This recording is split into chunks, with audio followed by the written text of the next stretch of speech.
صبح کو قرآن پڑھا کرو، کیونکہ صبح کے وقت قرآن کا پڑھنا فرشتوں کی حاضری کا موقع ہوتا ہے، اور بعض حصہ شب میں بیدار ہوا کرو اور تہجد کی نماز پڑھا کرو۔ یہ شب خیزی تمہارے لیے ایک اضافی عمل ہے۔ امید ہے کہ اللہ تم کو مقام محمود پر فائز فرمائے۔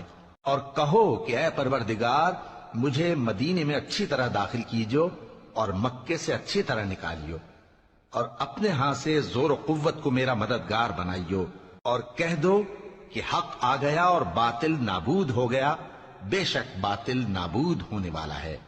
اور ہم قرآن میں وہ چیز نازل کرتے ہیں جو مومنوں کے لیے شفا اور رحمت ہے، اور ظالموں کے حق میں تو اس سے نقصان ہی بڑھتا ہے۔